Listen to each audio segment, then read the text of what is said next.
లో నేను double crown director గా ఉన్నాను.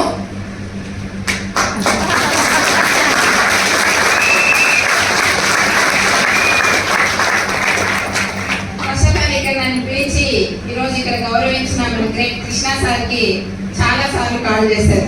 మీరు నిజంగా గ్రేట్ అప్లాస్ చేయాలి. ఎందుకంటే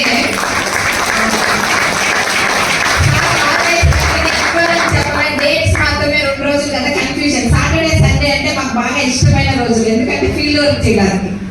సాటర్డే సండే అయితే మంచిగా ఫీల్డ్ వర్క్ చేస్తాం. ఆ 2 రోజులే అని చెప్పి ఆలోచించి సాటర్డేనా సండేనా అని చెప్పి ఆలోచించి సార్కి సాటర్డే అని చెప్పగానే ఏ డేట్ అయినా పర్వాలేదని చెప్పారు. ఇంత దూరం నన్ను రప్పించి మీ అందరి ముందు ఇక్కడ గౌరవించిన మన కృష్ణ సార్కి గ్రేట్ గా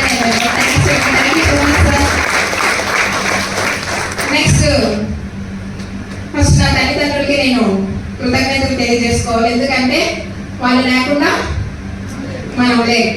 సెకండ్, వెనకనే ఉంటూ నేనున్నాను అని చెప్పి నన్ను ఎంత దూరమైనా నడిపిస్తున్న నా తల్లిదండ్రుల తర్వాత మా హస్బెండ్ శ్రీధర్ సార్కి ఇక్కడి నుంచి థ్యాంక్స్ చెప్తే ఆయన తగలాలి. చెప్పండి చూద్దాం.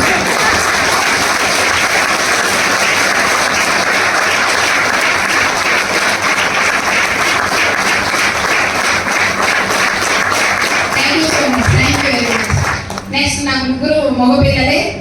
ముగ్గురు పిల్లలు సాక్రిఫైస్, నా సాక్రిఫైస్ వాళ్ళకి, వాళ్ళ సాక్రిఫైస్ నాకు. అలానే ఈరోజు ఈ సక్సెస్ స్టోరీ ఊరికే వస్తుందా? రాదు. లీడర్స్ దీనికి ముందైతే నేను కంప్లీట్ హౌస్ వైఫ్. నా క్వాలిఫికేషన్ ఇంటర్ సెకండ్ ఇయర్ మాత్రమే. డిగ్రీ ఫస్ట్ ఇయర్ అప్పుడు నాన్న మ్యారేజ్ చేసేసారు. ముగ్గురు ఆడపిల్లలు, నేను ఫస్ట్ అమ్మాయిని. చెన్నై, పొన్నేని చెన్నై అనేది మాకు తర నుంచి ఆంధ్రప్రదేశ్ అయినా తర లాస్ట్ తమిళనాడుకి బార్డర్ అంటుకొని ఉంటుంది. అందుకని 1 hour జర్నీ. పాప అయితే ఇక్కడ 1 hour జర్నీలో మనం చూసుకోవచ్చు అని చెప్పి నాన్న అక్కడ ఇచ్చారు.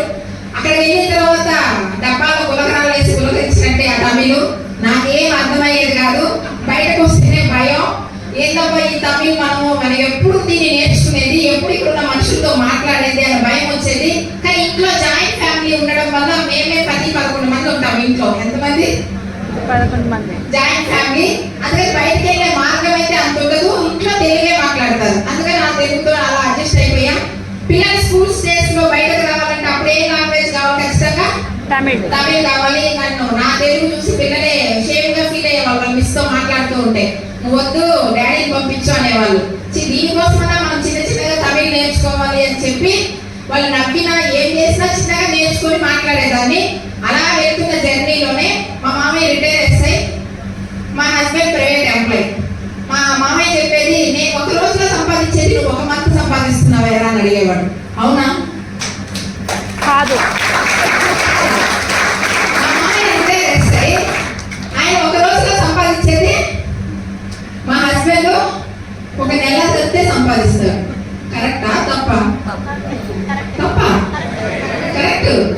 ఆయన ఎవరు? 1 రోజులో కూడా వాళ్ళకి డబ్బులు వస్తాయంట. అందరినీ చెప్పడం మా మామయ్య చెప్పాడు అన్నమాట. అందరూ చెప్పలా. కానీ మా ఆయన 1 month కష్టపడితే వస్తుందని కొడుకునే చెప్పేవాడు. ఎందుకంటే గవర్నమెంట్ జాబ్ కొట్టు అని చూపిస్తున్నాడు. కానీ అక్కడ వస్తాయి కదా, రాలేదు. ఎగ్జామ్స్ రాస్తూ చాలా వరకు ఇంకా మనకు టైం అయిపోయింది, ఇంకా రాదని చెప్పి ప్రైవేట్ జాబ్ లోనే అడ్జస్ట్ అయిపోయాం. ఆయన ఉన్నప్పుడు జాయింట్ ఫ్యామిలీలో ఉన్నప్పుడు అంతగా ఏం తెలియలేదు. అక్కడి నుంచి మామయ్య చనిపోయిన తర్వాత బయట వచ్చిన తర్వాతే ఇంకా ఆర్థిక సమస్యలు అనేది స్టార్ట్ అయినాయి. ఆ టైంలోనే పిల్లలు పెద్దవాళ్ళు అవుతున్నారు. స్కూల్ డేస్, స్కూల్ ఫీజు అన్ని ఎక్కువ అవుతున్నాయి, కానీ శాలరీ మాత్రం పెరగడం లేదు. ఇంకా గవర్నమెంట్ స్కూల్ మార్చేద్దాము అంటే అవమానం. అంటే వీళ్ళు గవర్నమెంట్ స్కూల్లో చదివిస్తున్నారే అని ఎవరైనా ఏమన్నా అనుకుంటారేమో అని మేము ప్రైవేట్ స్కూల్లో చదివిస్తున్నాం. దేని బట్టి? మా నాన్న వేసిన నగర పెట్టి. హలో, అందరి సిచ్యువేషన్ ఎలా ఉంది? చాలా వరకు అలాగే ఉందా? లేదు. కానీ మేమంతా సూపరు. మేము ఒక ఆడవాళ్ళు ఒప్పుకుంటున్నారు సార్. మీరు ఒప్పుకోరా? మీరు ఒప్పుకోవాలి, ఎందుకంటే తీసుకుంటారు కదా, మళ్ళీ తిరిగి ఇచ్చేది లేదు.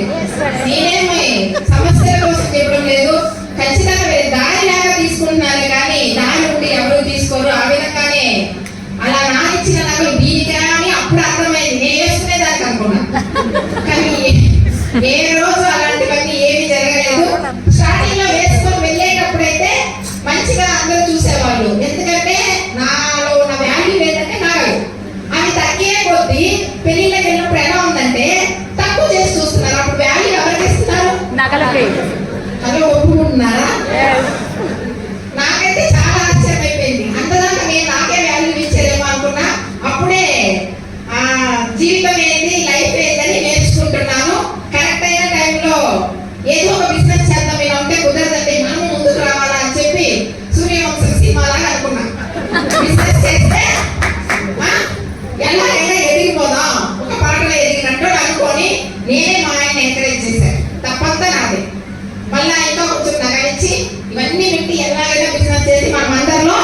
ముందుకు రావాలి అని చెప్పగానే ఆయన ఏం చేస్తారు, ఎవరైనా ఇస్తే తీసుకుంటారు కదా, తీసుకొని బిజినెస్ స్టార్ట్ చేశారు. ఒక బిజినెస్ స్టార్ట్ చేసాం. ఎక్స్పీరియన్స్ లేకుండా ఇప్పుడున్న పోటీ ప్రపంచంలో అనుభవం లేకుండా బిజినెస్ స్టార్ట్ చేయొచ్చా? కాలింది మాకు, ఇంకేం చేయలేము, చేసేసాం. కాలిన తర్వాత ఎవరైనా సర్దుకోవాలి, ఎవరు ఆపుకోవాలి? కాల్చిన మచ్చ మాత్రం అందరూ చూసి మనల్ని మాట్లాడతారే కానీ మచ్చని చేయించుకోవాల్సింది మనమే. ఆ విధంగా ఇంకొక బిజినెస్ చేద్దామని 3-4 బిజినెస్లు చేసి బ్యాంకు అంటే అలవాటు చేసింది నేను. 3వ బిజినెస్ వద్దు అన్నా చేస్తున్నాడు. చేస్తే ఎవరు? అందుకని ఏం ఆపలేకపోయినా బ్యాంక్ లో క్రెడిట్ తీసి స్టార్ట్ చేసేసారు. 4th బిజినెస్ అయితే చాలా వరకు నగలైతే నాకు అడగడు, ఎస్ఎస్ఐడి అయిపోయింది అవి చూపిస్తాం లేదంటే లేదు. బ్యాంక్ కూడా ఒప్పుకుంటాడా? అప్పుడు ఇక స్టార్ట్ అయింది. డబ్బు సమస్యలు ఇంకా అర్థమైంది. పెద్దవాళ్ళు ఏం చెప్పిస్తారంటే ఎంత ఉందో దాంట్లో అడ్జస్ట్ అవ్వు అంటారు. కానీ doctor APJ Abdul Kalam sir ఏం చెప్పారు?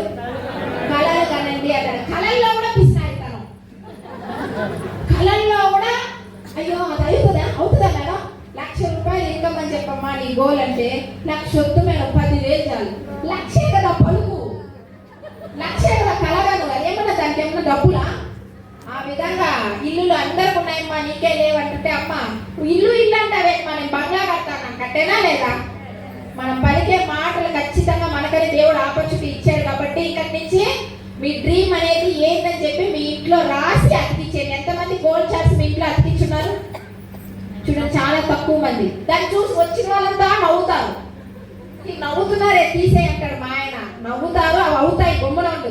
ఈ రోజు మా ఇంట్లో 3వ చార్ట్, 2 చార్ట్లు కంప్లీట్.